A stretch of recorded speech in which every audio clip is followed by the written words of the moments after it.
할렐루야. 오늘 귀한 저녁 이렇게 함께 하나님을 찬양하고 예배하게 하시는 하나님께 찬양과 영광을 돌립니다. 제가 개인적으로 더 온누리교회에 몇 번 방문했었는데 이렇게 와서 예배를 드리지는 못했던 것 같습니다. 그런데 오늘 또 이렇게 하나님께서 기회를 주셔서 여러분들하고 말씀을 나누게 되었는데 저와 여러분 모두에게 하나님의 말씀이 들려지길 원합니다. 저의 말씀을 제가 전하는 이야기를 듣지 마시고 성령께서 여러분들 한 분 한 분의 마음 가운데 친히 말씀해 주시는 것을 붙잡고 결단하고 돌아가실 수 있기를 주의 이름으로 축복합니다. 먼저 제가 말씀을 나누기 전에 제 선교보고 자료가 좀 있는데 그걸 보여드리고 저를 아시는 분도 계시겠지만 잘 모르는 분도 계실 것 같아서 잠시 소개를 해드리고자 합니다. 그 다음 보면 네, 다음 슬라이드 볼까요? 제가 넘길 수가 있나요?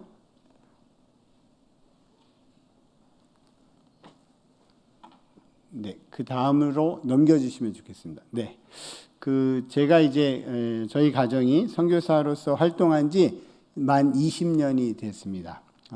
원래 저하고 아내는 병원에서 외과 의사로 일을 했습니다. 그래서 남들이 쌍칼 부부라고 불렀습니다. 그렇다고 뭐 그렇게 험악하게 생기진 않았는데 칼을 둘이 쓰니까 그러다가 2002년에 파송을 받고 여러분 잘 아시는 아프가니스탄이라는 나라에 가서 외과 의사로 병원에서 정부 병원에서 섬겼고요. 아내는 주로 수술을 많이 했고 저는 주로 거기 있는 현지 의료인들을 훈련시키는 일을 아주 즐겁고 행복하게 했었습니다. 행복해 보이죠? 네, 마음의 눈이 열린 분은 보일 줄 믿습니다. 자, 그랬는데 여러분 잘 아시는 것처럼 2007년에 샘물교회 사건이 있었습니다. 그래서 샘물교회 사건 때문에 모든 사람들이 철수해야 되는 그런 상황이 생겼습니다. 나오면서 마음이 몹시 무거웠습니다. 아니, 내가 뭐 잘못한 것도 없는데 이렇게 한국으로 돌아가야 되는가 이런 마음 때문에 좀 마음이 무거웠습니다. 한국으로 돌아와서 다시 중동의 의료 선교사로 가려고 준비를 하고 있었는데 하나님께서 그런 마음을 부어주시기 시작했습니다. 경남아, 내가 많은 사람들을 불러서 열방으로 보냈는데 그 사람들을 누군가는 돌봐서 다시 일으켜 세워서 추수할 일꾼이 되어 나아가도록 하는 선교사들을 돕는 사명을 네가 감당해 주면 안 되겠니? 이렇게 저한테 질문하셨습니다. 그래서 제가 뭐라고 답했을까요? 아니요 주님, 저는 선교지 체질이에요. 나가서 섬길 수 있게 해주세요. 이렇게 기도를 하는데 기도를 하면 할수록 하나님께서 선교사들에 대한 긍휼한 마음을 계속 부어주시기 시작했습니다. 그래서 한국에 남게 됐고 한국에 저희 외국대선교회 우리 정용비 목사님께서 전북지부 이사장님으로 섬기고 계신데 외국대선교회 부대표로서 이렇게 선교사들을 돌보는 일을 하다가 그 후에 이제 대표 선교사가 되어서 9년 동안 전체 다 합치면 12년 동안 한국에서 섬기다가 2019년 12월 달에 국제본부에서 오라고 그래서 제가 영어를 잘 못해서 안 가려고 했는데 오라고 그래서 또 순종하는 마음으로 가게 됐고 지금은 작년까지는 싱가포르에 살았고요. 지금은 한국에 잠시 귀국해서 9월 1일 날 저희 국제본부를 태국의 치앙마이로 옮기기로 해서 그것을 준비하고 9월 1일 날 출국 예정으로 있습니다. 그 다음 네, 여러분 중에 웩을 잘 아시는 분도 있고 그렇지 않은 분도 계실 것 같은데 웩 그러니까 발음이 좀 그렇죠? 웩 이거 잘못 발음하면 안 됩니다. 네, 근데 이게 원래는 Worldwide Evangelization for Christ 그래서 그리스도를 위한 세계 복음화라는 단체입니다. 1913년에 영국에서 시작을 했는데요. 지금 한 110년쯤 됐죠? 네. 그런데 전 세계적으로 한 2,300명쯤 되는 선교사들이 있고 국제본부는 원래 영국에 거의 98년, 99년 동안 영국에 있었습니다. 그러다가 지난 12년 동안은 싱가포르에 있었고 국제본부는 어떤 일을 하는가 아마 여러분들 궁금해하실 것 같은데 이 국제본부는 전 세계에서 들어오는 정보를 다 취합을 해가지고 그 정보를 가지고 하나님께서 어떻게 선교하라고 하시는지, 하나님께서 어떤 방향으로 선교를 하라고 하시는지를 정하고 그것을 2,300명의 선교사들이 유기적으로 연합해서 그 길, 그 방향으로 계속 가도록 섬기는 그런 역할을 하게 됩니다. 그래서 저희가 이제 태국으로 간다고 그러니까 태국 왜 가세요? 관광지라 가시나요? 이런 분도 계실지 모르는데 그런 것은 아니고요. 태국에 많은 선교사들의 왕래가 잦습니다. 국제본부는 선교지에서 오는 선교사들이 와서 선교 현장 이야기를 해주는 곳이어야 되고 그것을 듣고 선교 정책을 만들어야 되기 때문에 선교사들이 있는 곳으로 가까이 가자 그런 차원으로 태국으로 옮기게 됐습니다. 그러다가 이제 작년에 저희에게 하나님께서 외계 국제 총재로 섬기라라는 그런 부르심을 주셨습니다. 그래서 좀 마음이 또 힘들었어요. 왜냐하면 제가 국제본부에 가서 한 2년 지나서 이제 총재로 섬기면 어떻겠냐 이렇게 저희 공동체에서 제안을 해주었는데 제가 가서 이 피부가 다른 분들하고 일을 해보니까 도저히 이게 일하는 게 너무너무 어렵더라고요. 그 영어도 잘 안 되는데 문화도 너무 다르니까 이거를 과연 내가 할 수 있을까 이런 생각을 하게 되었습니다. 그런데 하나님께서 저한테 이렇게 질문하시는 것 같았습니다. 경남아, 네가 언제 네 힘으로 선교한 적이 있었냐? 이렇게 탁 질문을 하셨어요. 거기 스가랴 4장 6절 말씀이 있는데 이는 힘으로 되지 아니하며 능력으로 되지 아니하고 오직 나의 영으로 되느니라. 아멘. 사실 제가 걸어온 지난 20년의 여정을 돌이켜 보니까 아프간에 가서 선교한 것이 제가 손들어서 간 줄 알았는데 그런 것이 아니라 그냥 하나님이 거기서 저를 사용해 주셨고 한국 본부에서도 그냥 마음에 좀 부담이 되는데 하나님이 있으라는 자리에 있으니까 하나님께서 일하셨던 것을 보게 되면서 주님이 있으라는 자리에 다시 가야 되는 거구나. 근데 마음에 부담이 돼서 주님 그래도 못하겠어요. 이렇게 기도를 하니까 요한복음 13장 14절 15절 말씀을 주셨는데 내가 주와 선생이 되어 너희 발을 씻었으니 너희도 서로 발을 씻어주는 것이 옳으니라. 이 말씀을 주시면서 경남아, 내가 너무너무 좋은 사람들을 외기라고 하는 선교 공동체에 불러 모아놨는데 네가 그 사람들의 발을 씻겨주는 사람이 될 수 있겠니? 이렇게 저한테 질문하시는 것 같았어요. 그래서 제가 생각을 해보니까 저보고 팔 걷어붙이고 제 마음대로 으쌰으쌰 하라고 그러면 못하겠지만 주님의 사람들, 주님의 부르심을 받고 온 사람들의 발을 씻겨준다? 그거는 내가 좀 해볼 수 있지 않을까 하는 마음으로 이제 받아들이게 돼서 올해 12월 4일부터 저희가 외계 국제 총재로 섬기게 되었습니다. 여러분들 오늘 수요예배 현장에 오신 분들이나 집에서 예배하는 분들 저희 가정이 생각날 때마다 꼭 외계 국제본부 사역을 위해서 기도해 주시기 바랍니다. 네. 그리고 마지막으로 그래서 저희가 국제본부로 국제 총재로서 무엇을 하라고 하나님이 하시는가 받은 것은 더욱더 성숙한 영적인 공동체로 외기 성장해 나가도록 섬겨라 이런 마음을 주셨습니다. 그래서 그런 외기 되도록 기도해 주시고 미전도 종족의 복음화를 위해서 더 선교를 열심히 해 나가는 그런 선교 공동체가 되도록 그리고 하나님께서 그동안은 서양 나라들을 사용해서 선교하시다가 이제는 지금까지 선교지였던 나라들의 교회를 일으키셔서 선교하는 시대에 접어들었습니다. 그래서 어떻게 하면 새로운 21세기에 맞는 선교운동의 출발점이 되는 불쏘시개가 되는 우리 외기 될까 이런 고민을 하면서 섬기려고 합니다. 여러분들 꼭 기도해 주시면 좋겠습니다. 그 다음 오늘 말씀 함께 나눠보도록 하겠습니다. 오늘 본문 말씀을 통해서 선교하는 제자들의 특징에 대해서 살펴보려고 합니다. 세 가지를 살펴볼 것인데요. 먼저 우리가 그 세 가지 특징을 살펴보기 전에 우리 제자들의 상황 속으로 한번 들어가 봤으면 좋겠습니다. 우리 19절 한번 한 목소리로 다시 한번 읽을까요? 시작. 이날 곧 안식 후 첫날 저녁 때에 제자들이 유대인들을 두려워하여 모인 곳에 문들을 닫았더니 예수께서 오사 가운데 서서 이르시되 너희에게 평강이 있을지어다. 아멘. 이 말씀을 묵상하는데 저희가 선교지에 있을 때 예배 드릴 때 생각이 났습니다.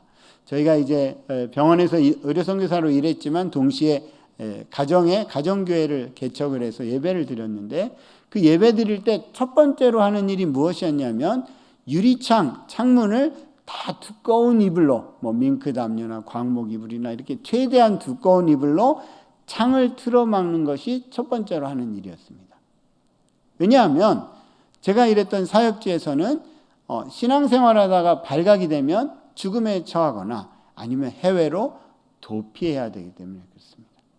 그래서 다 하고 찬양을 해보고 밖에서 들리는지 확인을 하고 오늘은 찬양을 어느 정도 하면 되겠다 이렇게 정하고 예배를 드렸던 그런 생각이 납니다. 그만큼 죽음에 대한 공포 때문에 함께 모인다는 것 자체가 어려웠던 것이 저희가 섬겼던 선교지였습니다. 마찬가지로 오늘 본문의 제자들은 3년 동안 예수님을 따라다니면서 언젠가는 나에게도 볕들 날이 올 거야 이런 마음으로, 언젠가는 내가 주님과 함께 보좌에 앉아서 새롭게 회복된 이스라엘 나라를 내가 다스리겠지 이런 마음으로 3년간 주님을 따랐는데, 어느 날 갑자기 주님께서 십자가에 그만 돌아가시고 말았어요. 제자들 중에 어떤 사람들, 여인들은 와서 주님이 살아나셨어 이렇게 말을 했는데 직접 본 적도 없고 가서 빈 무덤만 확인한 제자들의 그 마음. 여러분, 만약 여러분이 제자 중에 한 사람이었다면 여러분 마음이 어떠했겠습니까? 제가 제자 중에 한 사람이었다면 마음이 무척 어려웠을 것 같습니다. 그래서 오늘 본문에서 제자들은 그 실망과 상처와 절망적인 마음을 부여잡고 잡히면 죽을 수도 있다는 두려운 마음으로 다락방으로 숨어들었던 것입니다. 코로나 시기를 살아가는 저와 여러분의 상황도 비슷한 것 같습니다. 지난 2년 반 동안 지속된 코로나는 우리를 광야로 내몰았습니다. 그렇지 않습니까? 여러분 중에 아마 많은 분들이 코로나에 걸리셔서 고초를 겪으셨을 것입니다. 아직도 코로나 후유증 때문에 고생하시는 분이 계실지도 모르겠습니다. 여러분 지인 중에는 소천하신 분들도 있을 것이고, 한국 선교사들 중에 30분 이상의 선교사님들이 코로나 때문에 돌아가셨습니다. 코로나는 저와 여러분에게 나도 잘못하면 죽을지도 모르겠구나 이런 두려움을 우리에게 심어줬습니다.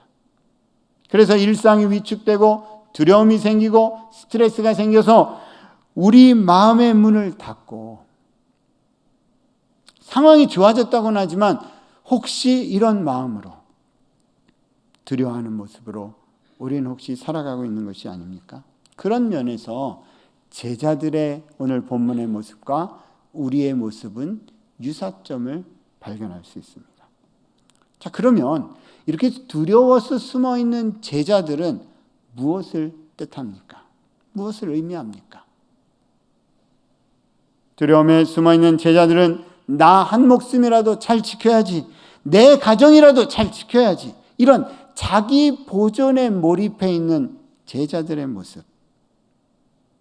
다른 말로 하면 우리가 예수를 따른다고 고백하고 내가 예수님 한 분으로 만족한다고 고백하지만, 그러나 우리의 힘과 능력만으로는 주님의 능력을 드러내면서 살아갈 수 없다는 것.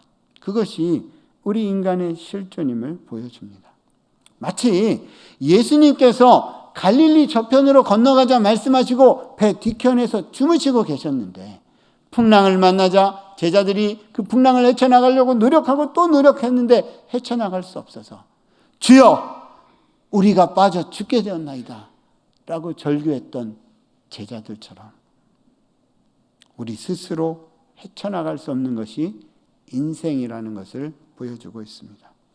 사랑하는 여러분, 오늘 먼저 주의 음성에 귀 기울이기 전에 한번 생각해 보십시다. 나는 이 코로나 시기를 지나면서 어떤 모습으로 살아가고 있는가? 내가 어떻게 주님을 대하고 있는가? 인생의 여러 가지 고난과 슬픔과 외로움 가운데 지쳐 있는데 혹시라도 누가 내 마음을 알까 봐 내 마음의 문을 닫고 괜찮은 것처럼 버티고 있지는 않는가? 우리 가정은 어떤가? 우리 교회는 어떤 모습인가? 혹시라도 오늘 본문의 제자들처럼 두려움과 어려움 가운데 계신 분이 계시다면 오늘 주께서 저 여러분에게 하시는 음성 들으실 수 있기를 권합니다. 오늘 주님 3가지 말씀하십니다. 첫 번째, 주님은 너희에게 평강이 있을지어다 말씀하십니다. 오늘 본문 말씀 19절 하반절에 보니까 너희에게 평강이 있을지어다 말씀하셨어요. 주님은 이런 제자들의 상태를 다 아시고 찾아오셨습니다. 아니, 이렇게 될 줄 알고 계셨던 것입니다. 우리보다 앞서 행하시는 주님은 우리가 우리의 인생 가운데 일어날 상황을 아시고 찾아오셔서 너에게 평강이 있을지어다 평강을 선포하십니다. 우리는 어려움을 겪을 때 누군가 위로해 주면 힘을 얻습니다. 그렇죠? 네. 저희가 이제 선교지에서 도착한 지 몇 달 안 지났는데 저희 집 근처에 로켓이 날아왔습니다. 그래서 쾅 소리가 나고 벽에 금이 가고 유리창이 깨졌습니다. 그래서 어떡하나 해서 무전을 쳤습니다. 그랬더니 저희 단체의 대표 선교사님이 오셔가지고 이렇게 깨진 데를 보시더니 뭐 많이 안 부서졌네. 괜찮겠어? 이러시는 거예요. 이게 이제 위로의 말씀이에요, 이게. 그러시더니 저희 보고 하시는 말씀이 혹시 또 로켓이 날아오거든? 저희 집이 그때 1층에 거실 식당이 있고 2층에 방이 있었는데 1층에 내려가서 창문 옆에 벽에 붙어가지고 자라. 그러면 생존할 확률이 제일 높다. 이렇게 이야기를 하고 기도해 주셨는데 뭐라고 하셨냐면 하나님, 내전 중에도 우리를 지키신 하나님이 경남 경화를 지키실 줄 믿습니다. 이렇게 기도하고 가셨어요. 격려가 됐겠죠? 또 날라오면 1층으로 숨어야 되는구나 이제. 근데 그게 격려가 되더라고요. 그런데 여러분, 주님, 여러분 만약에 여러분 사람이 위로해도 이렇게 위로가 되는데 여러분의 상황을 다 아시는 주님께서 여러분을 위해서 늘 기도하고 여러분에게 평강을 주시겠다고 한다면 우리는 안식할 수 있을 것입니다. 그렇죠? 한번 우리 로마서 8장 26절 말씀 같이 한번 한 목소리로 합독합니다. 시작. 이와 같이 성령도 우리의 연약함을 도우시나니 우리는 마땅히 기도할 바를 알지 못하나 오직 성령이 말할 수 없는 탄식으로 우리를 위하여 친히 간구하시느니라. 아멘. 참 놀랍지 않습니까? 우리도 알지 못하는 마음의 간구를 성령께서 기도하고 계시다. 그렇기 때문에 내 과거도 알고 현재도 알고 미래도 아시는 성령께서 우리를 위해서 기도하고 계시기에 그래서 우리는 주 안에서 안식을 누리게 되는 것입니다. 제가 너무너무 많은 영향을 받은 헬렌 로즈비어라는 저희 선교사님이 계십니다. 영국 선교사님이셨는데 여자 싱글 독진 선교사님이셨어요. 아프리카에서 사역을 하셨는데 지금은 소천하셨습니다. 근데 이 선교사님이 아프리카에서 사역을 하다가 내전이 일어났습니다. 그래서 반란군에게 붙잡혀서 총살대회에 이렇게 서게 되셨대요. 그래서 이제 총살을 집행하려고 총을 들고 이렇게 서 있는데 이 선교사님이 이제 총살대에 서서 기도를 하시는 거예요. 주님, 이 상황이 너무 힘듭니다. 이렇게 기도를 하고 있는데 갑자기 마음에 하나님께서 그렇게 물어보시는 것 같더래요. 헬렌, 이런 상황 가운데 너 나한테 감사할 수 있겠니? 이렇게 물어보시는 것 같더래요. 그래서 주님 아니죠. 제가 지금 죽기 일보 직전인데 어떻게 감사를 합니까? 이렇게 또 기도를 하셨대요. 그런데 마음 가운데 또 성령께서 이렇게 말씀하시는 것 같더래요. 헬렌, 이런 상황 속에서도 내가 이 상황을 허락했는데 내가 나를 이 상황 가운데도 나를 따를 것을 내가 너를 믿어주는데 너 나한테 감사해야 되지 않겠니? 이렇게 질문하시더래요. 그때 떠오른 말씀이 바로 로마서 8장 26절 말씀이었답니다. 그렇구나. 성령께서 나를 위해 기도하고 계신데 하늘에서 예수께서 나를 위해 기도하고 계신데 예수님이 무엇하고 기도하시든 지금 상황 가운데 어떤 일이 일어나든 주님, 저는 아멘입니다. 그랬더니 마음에 말로 형용할 수 없는 놀라운 주님의 평화가 임했다는 것입니다. 나중에 기적적으로 풀려나서 그 이후에도 20여 년 동안 아프리카에서 선교사로 사역하셨습니다. 사랑하는 여러분, 제자됨은 주님의 안식을 누리는 것입니다. 우리 주님 말씀하셨습니다. 수고하고 무거운 짐진 자들아 다 내게로 오라. 내가 너희를 쉬게 하리라. 사랑하는 여러분, 이 말씀에 반응해서 주님께 나아가서 주님의 멍에를 메고 주님께 배우고 주님과 동행하면 쉼을 누리게 됩니다. 이것이 바로 저와 여러분에게 약속된 삶 만나는 인생입니다. 제자로서, 증인으로서 선교적 삶을 사는 것, 그것은 바로 다른 것이 아니라 내가 하나님의 평강을 경험하고 그 경험한 하나님의 평강을 주변에 있는 사람들과 열방으로 흘려보내는 것입니다. 주 안에서 형제자매된 사랑하는 여러분, 주님 말씀하십니다. 너희에게 평강이 있을지어다. 매일매일 이 음성이 여러분의 삶 가운데 더욱더 크게 울려 퍼지는 여러분의 복된 인생 되시기를 주의 이름으로 축복합니다. 두 번째, 주님의 말씀 21절 말씀 함께 보겠습니다. 한번 21절 말씀 한 목소리로 합독합니다. 아버지께서 나를 보내신 것 같이 나도 너희를 보내노라. 아멘. 예수께서 또 이르시되 너에게 평강이 있을지어다. 또 평강이 있을지어다. 이렇게 말씀하셨어요.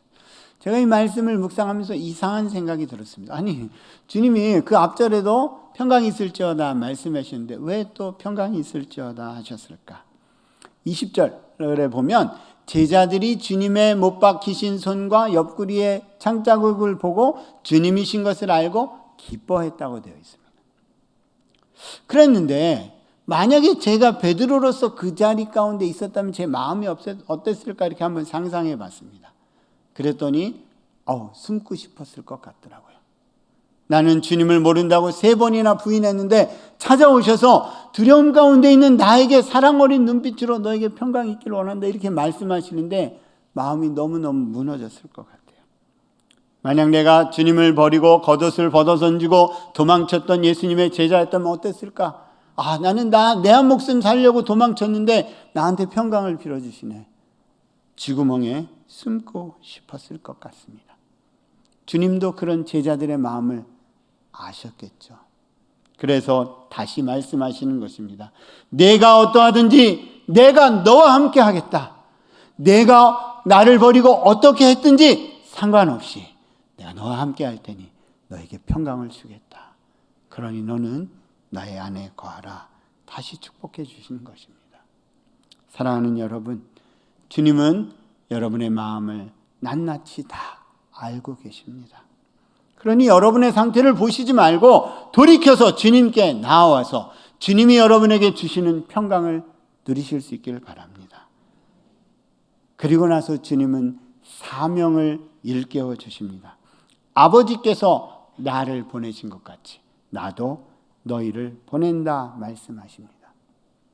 무슨 뜻입니까? 성자 예수님이 성부 하나님께 하셨듯이 우리도 살아가라는 말씀입니다. 예수님의 모습과 태도를 본받아서 살아가는 것, 그것이 저와 여러분의 부르심이라는 말씀입니다. 빌립보서 2장은 예수님께서 하나님의 근본 본체이셨지만 하나님과 동등됨을 취할 것으로 여기지 아니하시고 오히려 자기를 비어 종의 형체를 가지사 인간의 모양으로 나타나셔서 십자가에 죽기까지 복종하셨다고 사도 바울은 증언하고 있습니다. 다른 말로 하면 주님께서 굳이 이 땅에 오시지 않아도 됐는데, 하늘 보좌에 그대로 계셨어도 됐는데, 그런데 아버지께서 가라는 그 음성에 순종해서 이 땅에 오셔서 십자가로 가셨다.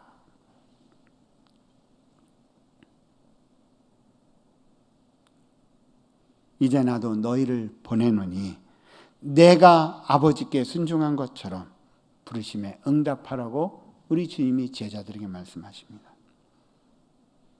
다른 말로 하면 평강을 주시는 이유는 그 평강을 내 안에 혼자 담고 있으라고 주신 것이 아니라 그 평강 받은 것을 주님의 사명의 자리로 가서 사람들에게 선포하라는 것.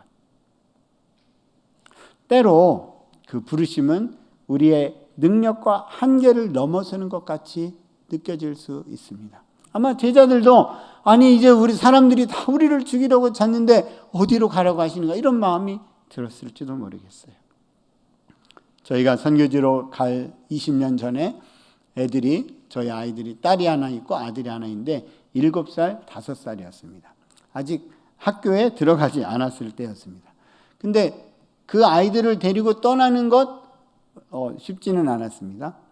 근데 그 아이들을 데리고 떠나서 이제 뉴질랜드에 가서 신학 공부를 하러 가서 이제 훈련을 받고 있는데 근데 아프가니스탄으로 가라는 부르심을 주셨습니다. 그래서 맨날 찬양을 부르면서 울었어요. 어떤 찬양이었냐면 이 산지를 내게 주소서. 여러분 아세요? 왜냐하면 그 아프간에 산이 많거든요. 국토의 80%가 산인데 그 산지를 제게 주시죠. 그러면서 아니 왜 저기를 가라고 하시는 거예요, 주님. 딴 데도 많은데. 쉽지 않았습니다.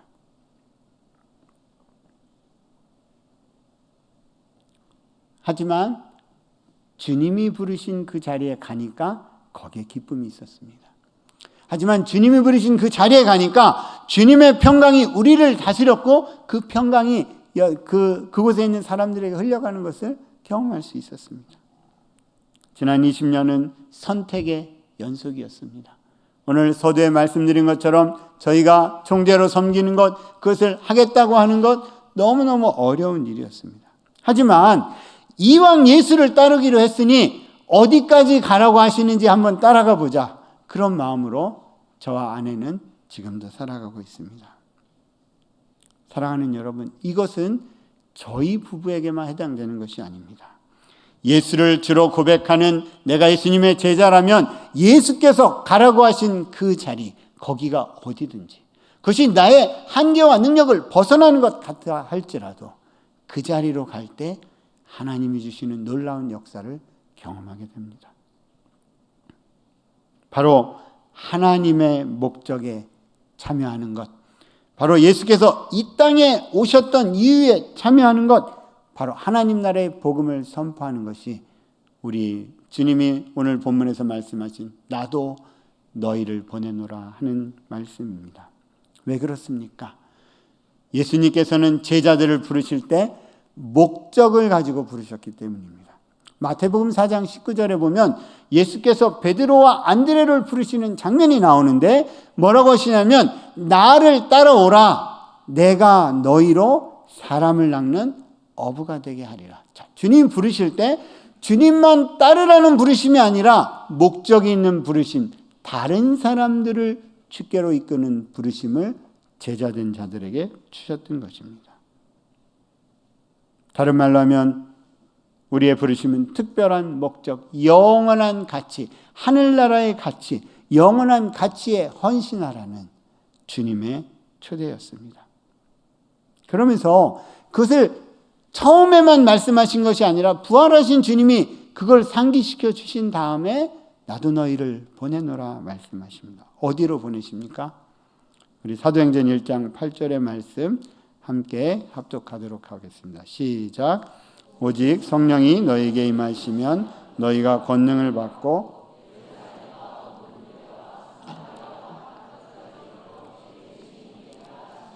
아멘.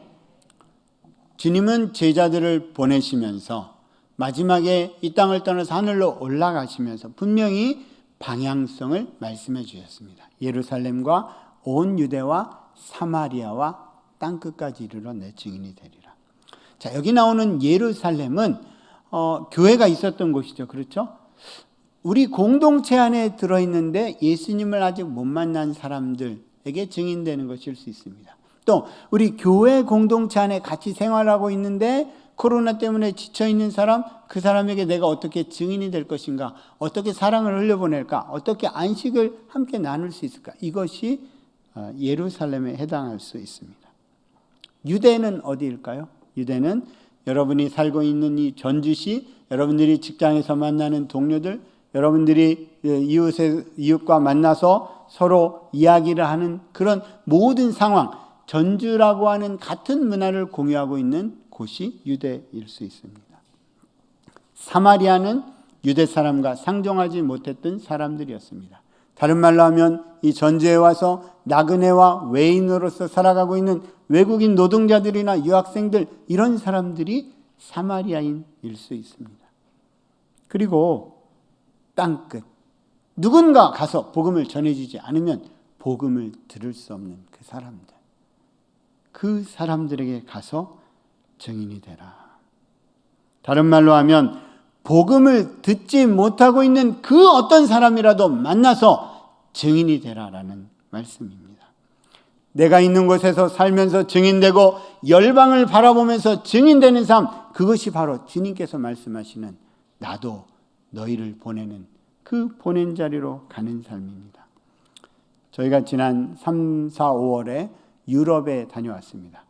유럽에 가면서 저는 그런 생각했어요. 유럽의 교회가 다 문을 닫았다는데 거기서 어떻게 선교할 수 있을까? 이런 생각을 하면서 갔습니다. 그런데 가서 보니까 국가에서 운영하고 있는 교회는 다 문을 닫았습니다. 잘못된 신학과 교회가 너무 종교적인 예식만 남았기 때문에. 그런데 그 국가교회에서 뛰쳐나와서 사람들이 새로 만든 복음주의 교회는 아직도 성장하고 부흥하고 있는 것을 보게 됐습니다. 슬라이드 한번 볼까요? 저희가 부활절에 네덜란드에 있는 교회에 부활절 예배를 드리러 갔는데 저 사진에 있는 교회 예배당이 이 예배당보다 더 큽니다. 근데 여기에 가득 차게 사람들이 모였고 젊은 사람들이 엄청 많고 지금 아이들을 위해서 기도하는 시간인데 아이들이 우르르 이 단상에 올라와서 기도를 받고 아이들 프로그램 하러 가더라고요. 그런데 그들이 어떻게 예배했느냐? 오늘 우리가 함께 예배했던 것처럼 십자가의 보혈의 능력에 대한 찬양을 30분 동안 했습니다. 그러더니 목사님이 나오셔서 부활절 메시지를 전하시는데 왜 십자가 외에는 다른 길이 없는지 메시지를 선포하셨어요. 그런데 이 교회가 어떤 교회냐? 저희랑 바로 옆에 우크라이나에서 온 난민들이 같이 앉아서 예배를 드렸습니다. 그리고 다 귀에 동시통역기를 꽂고 예배하고, 물론 네덜란드어로 하죠. 저희는 영어 통역기를 꽂고 통역을 하면서 들었습니다. 그리고 선교사를 보내는 교회였습니다. 저는 그 모습을 보면서 아무리 교회가 힘이 없는 것 같다 할지라도 하나님의 영원한 목적에 참여하고 있는 교회 공동체를 사용하시는구나. 하나님은 그 공동체를 부흥시켜야 하시고 그 공동체에 있는 성도들을 새롭게 하셔서 계속해서 하나님 나라의 일을 해나가시는구나 하는 것을 경험하게 됐습니다. 저는 더 온누리 교회가 그런 교회가 될 줄 믿습니다. 그런 교회가 되기를 축복합니다. 뿐만 아니라 전 세계 인구의 40%는 아직도 누군가 가서 복음을 전하지 않으면 복음을 들을 수 없는 미전도 종족들입니다. 지난 20년 동안 복음화율 진전이 이렇게 통계를 냈는데 복음화율 진전된 것이 1%가 채 안 될 정도밖에 복음화가 진전이 안 됐습니다. 다른 말로 하면 우리가 더 힘을 내서 미전도 종족 가운데 선교사를 보내고 미전도 종족 가운데 돌파가 일어나도록 기도할 때가 바로 지금 있다라는 것입니다. 저는 더 온누리 교회 여러 성도님들이 그런 선교운동에 다시 한번 힘을 내서 참여하는 은혜가 있기를 주의 이름으로 축복합니다. 사랑하는 여러분, 선교는 모든 민족들을 향해 우리를 보내시는 예수님의 부르심에 굳게 서서 예수님의 모습을 본받으며 사는 것입니다. 나도 너희를 보내노라.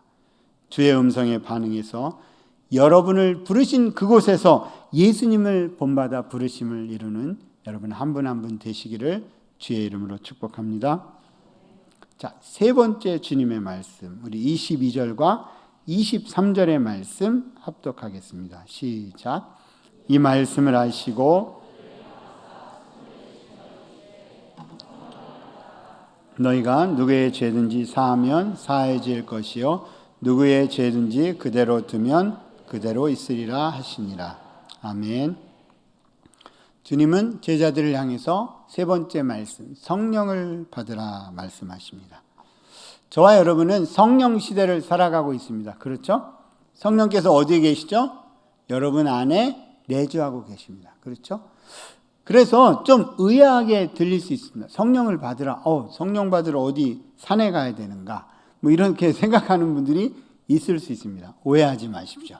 이 요한복음 이 사건은 오순절 성령 강림 사건이 일어나기 전에 있었던 일입니다. 그렇기 때문에 예수께서 숨을 내쉬며 이르시되 성령을 받으라 이렇게 말씀하신 것은 사도행전 2장에서 오순절 성령 강림 사건이 있어서 실제로 일어난 일을 예표적으로 예언적으로 우리 주님이 말씀하고 계신 것입니다.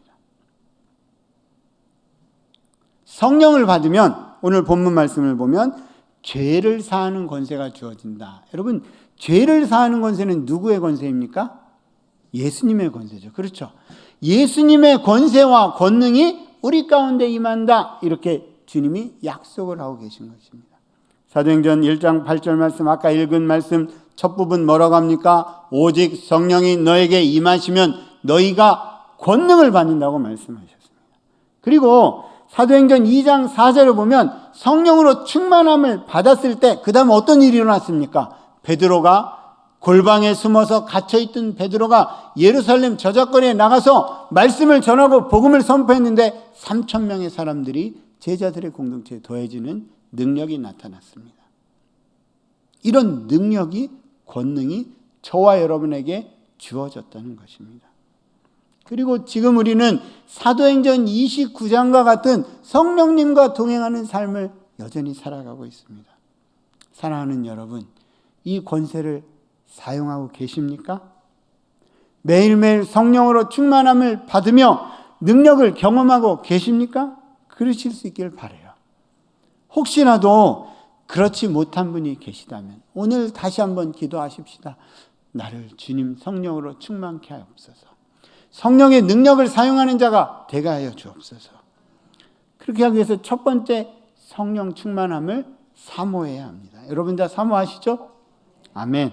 24시간 360을 주님과 동행하는 삶이 여러분이 목적하는 삶이 맞으시죠? 네, 사모해야 합니다. 뿐만 아니라 사모할 뿐만 아니라 충만함을 가로막는 것을 내려놔야 됩니다. 특별히 이 성경 말씀 중에서 내가 믿을 수 있는 것만 믿고 있는 죄에서 돌이켜야 합니다. 내가 믿어지는 것만 믿고 믿어지지 않는 것을 행하지 못하는 것에서 돌이켜야 합니다. 뿐만 아니라 내 마음속에 예수님보다 내 마음을 더 차지하고 있는 것을 내려놓아야 됩니다. 저의 경우 더 좋은, 더 많은 사역을 하는 선교사가 되겠다. 이런 마음도 주님보다 앞서면 그것을 내려놔야 합니다. 그리고 두 번째는 성령 충만함을 간구해야 합니다. 하나님의 능력에만 의지해서 살기로 결단하는 것입니다. 믿음의 주여 온전케 하시는 예수 그리스도를 24시간 바라보기로 매일매일 순간순간 결단해서 주님만으로 내 마음이 온전히 채워지도록 나를 내어드리는 것. 세 번째는 그렇게 결단했다면 주신 줄로 믿고 성령님을 의지해서 살아가는 것입니다. 제가 선교사였지만 참 이런 것을 알지 못했습니다. 그래서 제가 이제 선교지에 가서 이제 제자를 양육했는데 맨날 성경 공부를 하는데 별로 변화가 없어요. 그래서 아이고 이거 어떻게 해야지 사람이 변화를 걸까? 기도를 계속 기도해도 뭐 기도가 응답되는 것 같지도 않고 그러던 어느 날 옆 나라 우즈베키스탄에 저희 선배 선교사님이 계셨는데 저를 초대하셨어요. 와서 휴가를 하라고. 여러분 선교지에서 다른 선교지로 휴가 가는 선교사가 있습니다. 그렇죠? 그래서 또 선배님이 오라고 하시니까 그냥 갔습니다. 갔더니 뭐 맛있는 거 사주시고 그러더니 우리 산에 기도하러 갈 건데 같이 가자고. 그래서 그러면 그렇지 그냥 밥을 사주실 리가 있나. 그래서 이제 그 집회하는 데 따라갔습니다. 근데 3박 4일 수양회를 하는데 이 성령 수양회였어요. 그러면서 사모님이 저희한테 그걸 다 통역을 해주시면서 지금 무슨 일이 일어나고 있나 쫙 하는데 정말 놀라운 것은 아주 예수님 나 믿겠다 한 초신자들이 가서 3박 4일 수양회를 했는데 마지막 날에는 내가 내 목숨에 위협이 있다 할지라도 내 가족에게 복음을 전하겠다. 이렇게 변화돼서 산을 내려가는 것이었습니다. 그래서 제가 너무 놀랐어요. 어떻게 이런 일이. 그래서 제가 이제 비결을 여쭤봤습니다. 그랬더니 이 선교사님이 저에게 대뜸 이렇게 질문하셨어요. 박 선교사, 그 사도행전을 믿나? 이렇게 저한테 물어보셨어요. 여러분 사도행전 믿으시죠? 대답 안 한 분 마스크를 하고 계셔서.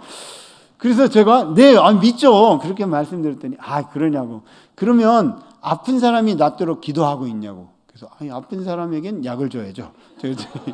아니, 아픈 사람을 위해서 언제 기도해야 될지 아냐고. 악한 영이 떠나도록 기도하고 있냐고 저에게 물어보셨어요. 그래서 기도해야 될 때는 기도를 해야 되겠죠. 병 낫기를 위해서는 기도합니다. 그랬더니 대뜸 이렇게 물어보셨어요. 예수 그리스도의 이름으로 악한 병이 떠나도록 기도하고 있냐? 이렇게 도전하셨어요. 그래서 제가 요즘 말로 하면 굳이 이렇게 답을 했어요. 굳이 그래야 되냐고. 그랬더니 선교사가 돼서 언제 기도해야 될지 분별을 못하는 선교사 안 된다. 왜 하나님께서 능력을 주셨는데 그 능력을 쓰지 않고 있느냐? 저에게 도전하셨습니다. 그래서 기도하기 시작했습니다. 내가 뭐가 문제일까? 6개월 동안 기도했습니다. 근데 기도하는데 하나님이 보여주신 것이 하나 있는데 제가 이렇게 하나님을 제가 생각하는 상자 안에 넣어두고 하나님은 이런 분이시죠. 그러니까 요렇게만 역사해 주세요. 제가 원하는 요렇게만 하시는 겁니다. 이렇게 하고 있는 제 모습을 보게 해 주셨어요. 그러면서 하나님이 저에게 이렇게 도전하셨습니다. 경남아, 나는 네가 생각하는 것보다 훨씬 더 능력이 많고 놀라운 하나님인데 왜 너는 나를 네가 생각하는 상식의 굴레에 나를 가두고 있느냐. 그래서 회개했습니다. 그리고 결단했습니다. 주님께서 무엇을 맡기시든지 저는 성령께만 의지해서 사역하겠습니다. 그럼 뭔가 일이 일어날 줄 알았어요.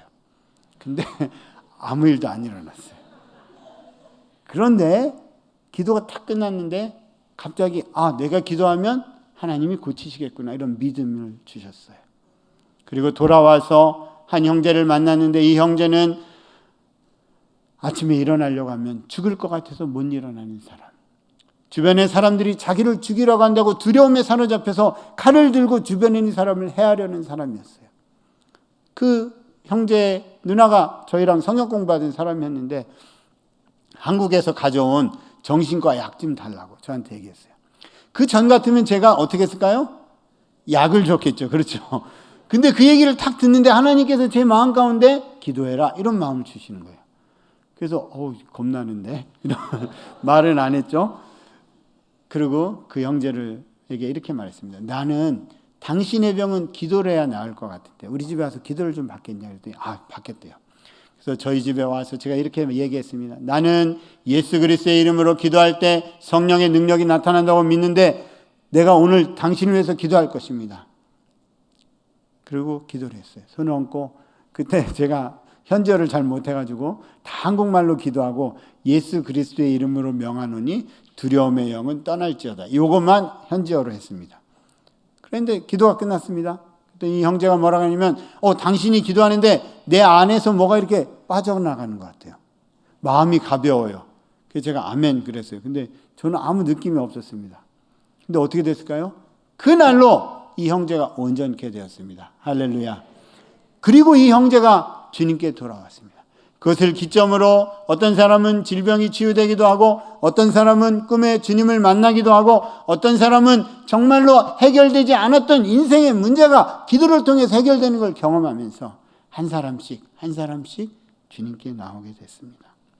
사랑하는 여러분, 성령 충만함을 사모하십시다. 그래서 성령으로 온전케 충만케 되는 그런 역사가 있기를 주의 이름으로 축복합니다. 선교는 성령의 능력으로 성령 충만한 제자들을 통해서 이루어지는 하나님의 역사입니다. 그래서 여러분들의 성령 충만함을 통해서 여러분 주변에서부터 시작해서 열방이 주께 돌아오는 일을 여러분 한 분 한 분 다 경험하실 수 있기를 주의 이름으로 축복합니다.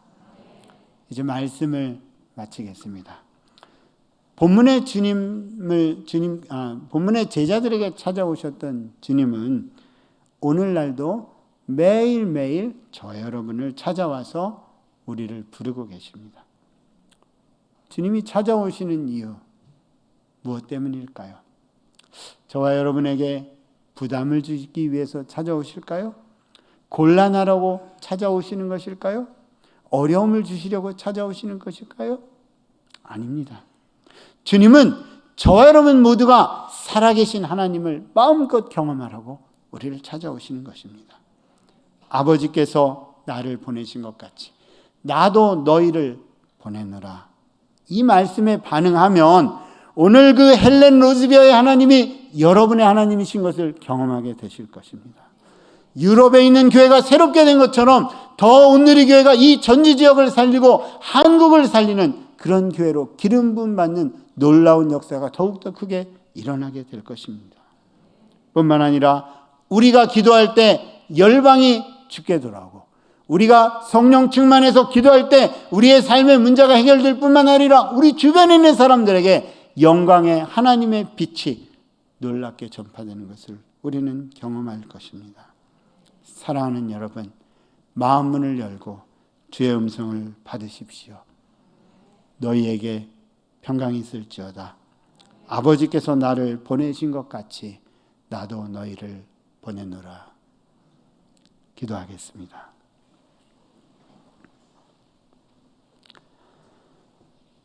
사랑의 주님, 참 감사합니다. 우리를 홀로 두지 않으시고 우리의 다친 마음 가운데 찾아오셔서 너에게 평강이 있을지어다 말씀하여 주시니 참 감사합니다. 또 평강을 주시되 나 혼자 누리는 것이 아니라 주변에 증인되라고 우리를 다시 불러주시니 감사합니다. 하나님, 이 본문의 제자들처럼 우리가 성령으로 충만케 되어서 주님을 더욱더 깊이 경험하는 인생이 되기를 원하오니 주여 우리의 인생을 주장하시고 인도하여 주옵소서. 주님께 우리의 마음과 우리의 삶의 모든 영역을 다시 한번 올려드리오니 주여 우리를 사용하여 주옵소서. 예수님의 이름으로 기도 올려옵나이다. 아멘.